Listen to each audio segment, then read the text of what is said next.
would you trade like two elite defensive players like Warner and Boza for Watson? That's the first part of my question. Hell yeah. Yeah. I mean, look, yes, I would. If it were Warner, Bosa, and no picks for Watson, yeah. You're trading non-quarterbacks for a quarterback. I think so. Yeah. It's going to have to be +2 first, probably. I know. That was just the first part of the question. So real quick though, if you're just thinking assets for assets, I know it gets complicated with Watson down the line, but if you trade Bosa, Warner, and 2 firsts for Watson, just in terms of assets, aren't you winning that trade? Because you could turn around and trade Watson the next year for more than that. I'm just saying that. Yeah. In terms of assets. That's it's like buying like a McLaren. Like, is it really how much money are you gonna lose in a year from the mileage you put on it? It's an expensive car, but people like it. Playing Moneyball. Yeah, you're definitely it's a McLaren. Yeah. I like the whole idea of Moneyball because I'm a guy that I'm kind of on the side now where I really don't want to pay a quarterback too much money. Like, and you end up like Seattle with Russell Wilson, who, he's got no offensive lineman anymore, nobody blocking for him. And he's making $36 million. It's like buying a car to be your daily driver that's like $150,000 car. Like, I'm going to drive around this Ferrari every day. Like, why are you going to do that? You're going to get it beat up. You're going to put on a ton of miles. It's going to lose a bunch of couldn't you get a similar car with similar horsepower for like $40,000? Isn't that what you want to do? I think it's the same idea. You don't have to spend $200,000 on a car. You're a quarterback. You don't have to spend through the nose. It's like there are other quarterbacks out there, dude. Well, that's where this question comes together is, is it worth it in the long run trading for a guy like Watson, all these elite defensive players, at least 2 of them, and then ending up having to pay the guy way too much money down the road? I know. How quickly do you become the Texans? How quickly do you become the Texans? Now, the thing about trading Warner and Bosa is they're going to be very expensive. So you're wondering, like, were you going to trade them anyway? Are you going to pull the Buckner with them? That you know what I mean? The Buckner move is like, look, we really like you, but you're getting very expensive, and we're just going to flip you for more cheap assets. Mm-hmm. If that's how you felt, like we weren't going to re-sign Bosa anyway for a lot of reasons, expensive injuries. We like Warner, but we never intended to give him $20 million a year. Then if you were like looking to trade him anyway, like then you want to get Deshaun Watson in return. You don't want to get anything less than that. But if you see Bosa and Warner as long-term cornerstones of your team, then you're hurting yourself you're hurting your defense to help your offense. Your offense averaged 28 points per game with Jimmy Garoppolo anyway.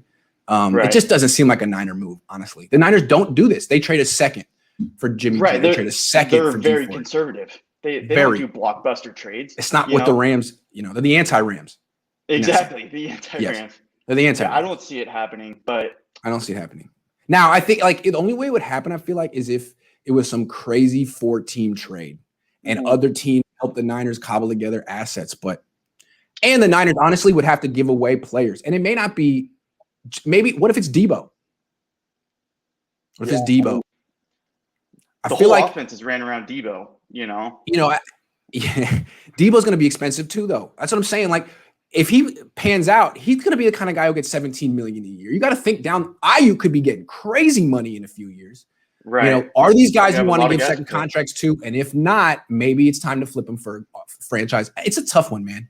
I see your point. It's a tough one. And that's why I like this whole concept of Moneyball, getting young, cheap quarterbacks, getting the most out of them, and then, I don't know, maybe flipping them down the road, Yeah, because the concept is now that it's easier than ever to find an average quarterback in the NFL. College is producing them guys right away. I mean, guys who are better than average. And then a coach like Kyle should be able to go very far with an average quarterback. That's why you have Kyle. That's why you're paying Kyle $10 million a year. So you can take a guy like Kirk Cousins and win a Super Bowl, theoretically. It's a very special circumstance with Kyle because he's such a good play designer, that he can make Kirk Cousins, look great, That's the whole point. So you shouldn't have to be like trading more than a 2 for a quarterback. That's what Jimmy got. That's what they got Jimmy for. It's just the problem with Jimmy is all the money they're paying him now.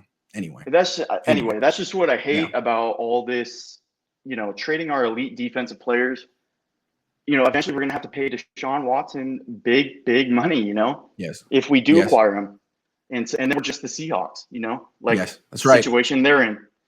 It's like, yep. And look at the Seahawks now. Like after 6 years in a row of not making it to the Super Bowl, they're like, well, he's 32. Pete Carroll's almost 70. What do we do? Maybe we shouldn't pay our quarterback $37 million. Maybe we wasted both of their time. Yeah. Right. Anyway. All right, man. Well, thanks for coming. Oh, what? Quick question, real quick, off topic. You only get to listen to one of these rappers for the rest of your life. Too Short, Mac Dre, Andre Nicotina, E40. Mac Dre has like the treasure trove of, yes. I mean, you can still find Mac Dre songs you haven't heard before. His collection of music is unreal. And his yeah, dude, he's great. I mean, it's hard to choose, but Mac. I love Andre Nicotina's discography. I've been listening to a lot of Andre Nicotina recently because I tweeted about him and then I hadn't put together a Spotify playlist. So Conversation with the Devil is just a great album the whole way through. That was the whole way. One of my first favorite rap albums. Wow. That I can remember from. Yes. I think Dice of Life is a very fun song. I was like 8 years old, and my buddy's older brother, was always listening to it. And I'm like, go slap. It's not really a slap, but go play The Rise and Fall of a Rap Cat. You haven't listened to it in a long time. You haven't listened to it in 20 years. It's an acoustic song where he kind of sings. It will make you smile. Track 3. On go do it right now. With the right now. Yes. Okay. Rise and Fall of a Rap Cat. It will make your day. You haven't listened to it in 20 years. All right, man. All right, have a good one.